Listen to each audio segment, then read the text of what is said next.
Hey everyone, so it's Hearth and welcome back to the channel. So on today's video, we are going to be talking about really basic candle wax readings.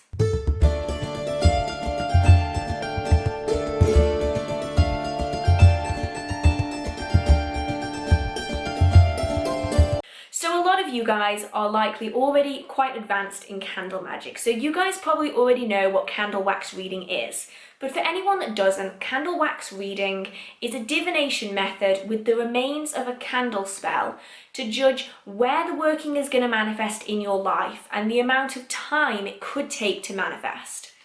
Now, this is obviously never going to be as detailed as doing a tarot reading, for instance, but it does give us a really basic gauge as to what the working is working on, like what in your life is it changing to manifest your outcome, and also kind of the time that it's going to take that working to manifest. So I am going to be doing a video on candle burn duration readings. That's another good way you can do it. But this is just a really simple, quick, easy and effective way of giving yourself a little bit of a gauge for how your working is doing. Is it going to manifest quickly, slowly? Where in your life is it going to manifest the most? What is it going to affect? It can give us just a basic gauge of how a working is doing. Now, these readings are particularly good if you are kind of like me, in that you do quite a lot of workings and you don't necessarily want to do a full divination spread with a deck of cards just to find out how well your spell is doing.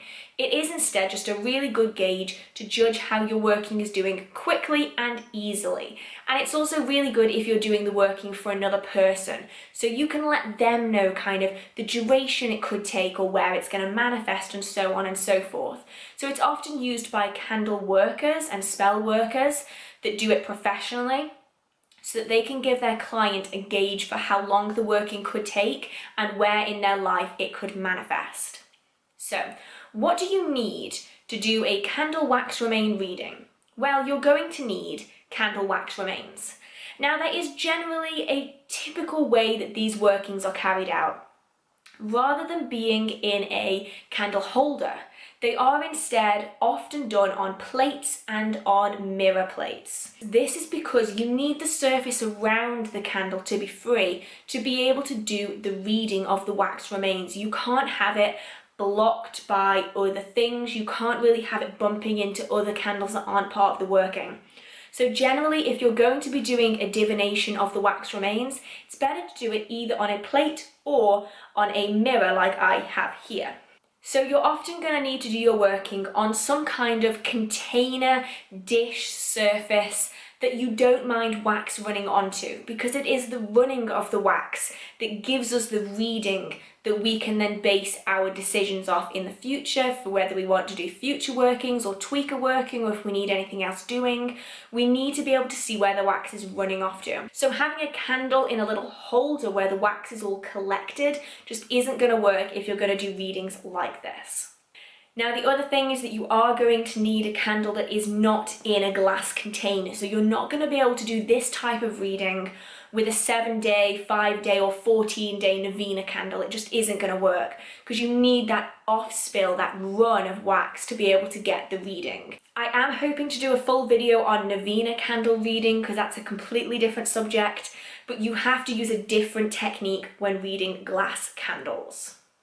So, beyond the type of candle and the type of area, you're also going to need to do a little bit of research on the candles you're going to be using and the location.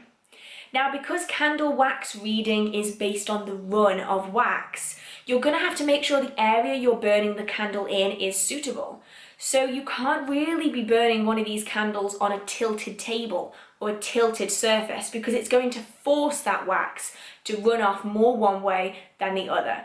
You also shouldn't really burn these candles in areas where a lot of movement is happening. So by a window isn't great, by an open door isn't really great either.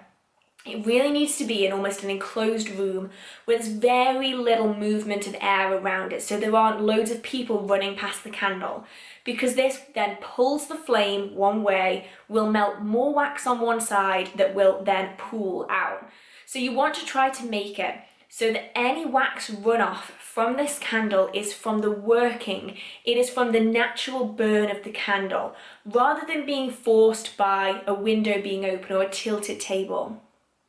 So it's really important to be able to know these factors beforehand so you can judge. So if you know your table is tilted forwards, you can then judge that in the reading afterwards and say, well, my table is tilted more this way, so this could be the reason for the runoff being in this direction, and so on and so on.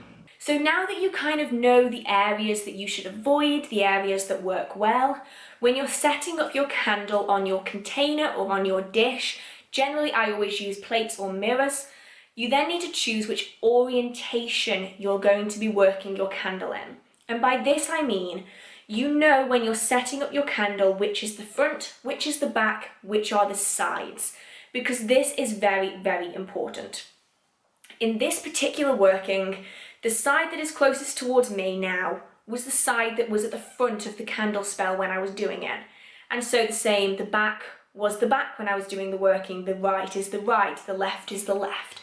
This orientation needs to stay the same, because when I go into how you do the reading a little bit later on in the video, you'll see that the different sections of this dish are very important in the reading. So you need to know which is the front of your dish, which is the back, and that needs to stay the same consistently through the working. So you've laid your candle out, you know exactly which is the front, which is the back, which is the right, which is the left. That dish then needs to stay in that orientation for the duration of the burn.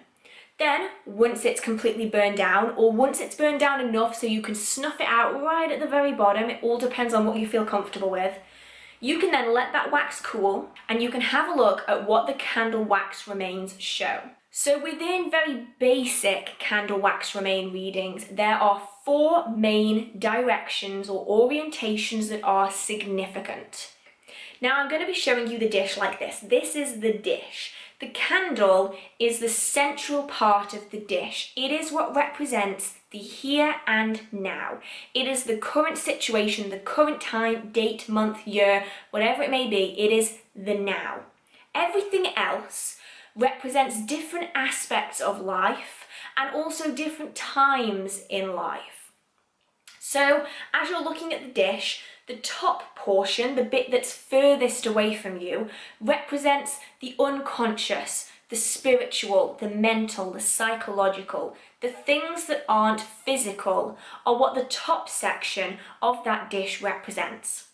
The bottom portion, the bit that's closest to you, that represents the physical world, the physical plane. So things like jobs, money, relationships, marriages, fertility, the things that happen physically rather than mentally, spiritually. So the top section is all spiritual, non-physical stuff. The bottom section is very physical things, tangible things. You then have 2 other sections. The left half of the dish is about the past. Now this could be the working assisting to help ease tensions that have come from the past, or it could be that aspects of the past are affecting the working. The right section is things in the future. So it's going to be affecting the future, or you'll see manifested results in the future, or something is going to change in the future. Now, when all these 4 sections are used together, you can get a really, really good gauge of how the working is going to manifest. So if you've done a money spell, for instance, you could find that all of that candle remains moves this way. And that is physical aspects, so things like finances and the future. So improvements of finances in the future. If it was, for instance, something like a confidence working, you could find all the candle wax goes this way. It's all about the psychological aspect, the improving of yourself mentally, the way you perceive your confidence levels. But it could also be heading towards the past, so it's altering how you perceive things that have happened in the past, things that need shifting in your mind. So it's very much a historical working that is mainly altering how you perceive the past and improving your psychological aspects connecting to that.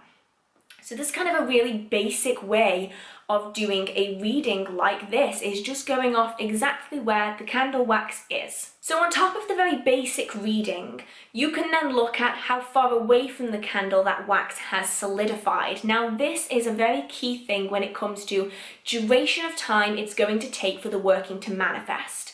So as I mentioned earlier, the candle itself is the here and now. The closer to the candle that wax solidifies, the sooner it will manifest within that area of your life. The further away from the candle it solidifies, the further out it is in time, and so the further away in time it is going to take before it manifests. So closer to your candle is quicker, further away from your candle is going to take longer. And you can then take this a step further. If it goes over the dish completely, if it just spills out straight over the dish, that means that either external forces that are far away from you are going to influence the outcome of the working, or the manifestation of your working is so far in the future that it is struggling to find an exact point in time where it's going to happen. And in that case, you may want to go ahead and do other workings that can help speed up the manifestation of results, other things that you can do to help. You may want to do some mundane effort or some more mundane effort and then come back and do another working. Because magical responses don't happen without mundane effort, and sometimes some workings take a lot more effort than others. So it might be that you need to come back after you've done some really intensive mundane effort. You might need to do another type of working, or you might just need to do the same working again to manifest your results. So beyond these kind of very, very basic ways of reading candles, there are a bunch of more complicated ones. Everything from teardrops to scorpion tails to mountains and everything else. And I'm going to be talking about that in a very different video, because not everyone wants to go that high-tech, that detailed with their candle readings. But just doing something like this, just looking at where the wax is really quickly before you dispose of the remains, just to see kind of which areas it's falling in, is it overflowing, how far away from the working is it? It allows you to kind of judge what else you need to do, if anything. And it's really helpful if you're doing these for other people. So if you are a practitioner that does spell work for others, being able to let your client know kind of how far away the results could be, where it's going to manifest, etc., can be really helpful, not only to you, but also to your client. Now, I do have my self-love candle remains right here, so I can kind of give you a gauge of how to do a reading like this on an actual spell remains. So unfortunately it's on a mirror dish, which makes this quite difficult to do without blinding either you or me. So this working was a self-love working, but as you can see, the kind of orientation of the wax is very one-sided. So before I do a reading, I always take into account the kind of candle that was used. In this case, it was a heart-shaped candle. So these two little flaps on the side, I'm not really going to count in the reading, mainly because that always happens when burning a heart-shaped candle. The candle is much wider than it is deep, and because of that, as the wick is going down the middle, it kind of splits the candle in half. That's just normal. It's the other wax that I'm interested in, the more pinky colour, that's much more unusual for this type of candle. So for the working that I did, which was a self-love working, I would mainly expect all the wax to be in this top portion. But for whatever reason, for me, it's not. It's mainly in this bottom area, and that does kind of make sense to me in my own personal situation. So in this top section, there's a little bit in the middle. This top section represents psychology, the things that are hidden. And then there's a little bit that you can't really see across here, which is underneath this flap. So to me, this then represents that there isn't really much psychological to work on. However, the candle working is doing a lot of work in this left-hand section, this section that's about the past. So to me, this top section is about my psychology connected to the past, how I feel about myself going back in time. Not so much forward in time, there isn't really too much forward on this top section, it's mainly just back in time. So for me, this working doesn't really have to do with much going on in my psychology. It's not so much about how I see myself. It's more to do with how other people perceive me, which makes a lot of sense to me anyway. So the bottom portion of this working is about the physical, it's about the mundane planes, and as you can see there's a lot more wax in the bottom section. Now the wax is primarily going towards the past, once again, so it's going to be connecting and working on how I perceive or the things that have happened within the physical past. So in my case, it's likely things that have been said or things that have been done that have affected me and my self-confidence, but they've been done outside of myself. So it's not self-inflicted lack of self-confidence. It's almost externally inflicted lack of self-confidence. I hope I'm not getting too personal on this, but I hope it just helps to explain how you can perceive a reading based on your own experiences. So in myself, I'm generally quite confident. I'm just worried about conforming to what other people want me to be, and so that's really what this working is talking about. It's talking about resolving how I feel about the things that other people have said and done and acted in my past, and how things have gone down in my own history. And actually there isn't really too much to talk about the future. It's not working on the future, it's mainly working on the past. But you can tell by how far out the wax is that it is going to take a considerably longer amount of time to work on this past section than it is to work on the future section.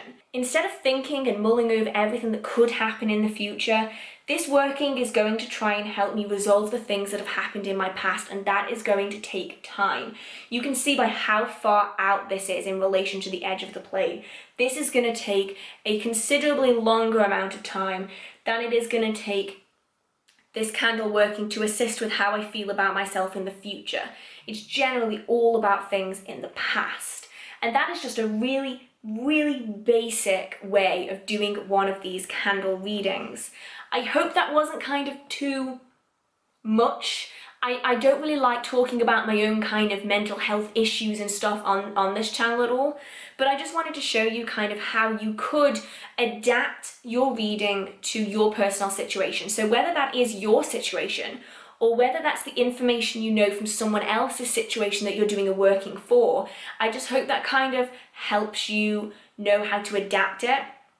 As with like tarot, as with runes, as with any other form of divination, it's good to kind of include your own insight and your own intuition into a reading.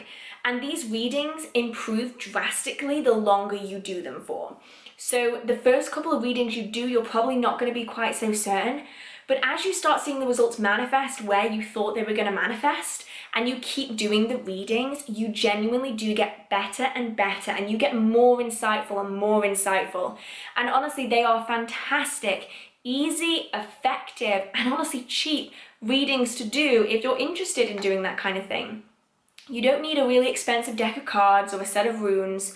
You really don't. You can do a lot with just the remains of the candle. And it's so effective, and it's just something that you can really quickly do before you clear away the remains to dispose of them as you see fit.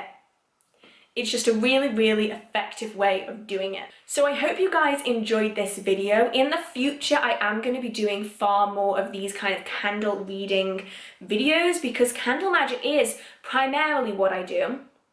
I do jar magic and sachet magic and kind of powder spells and incense spells and all of that stuff as well.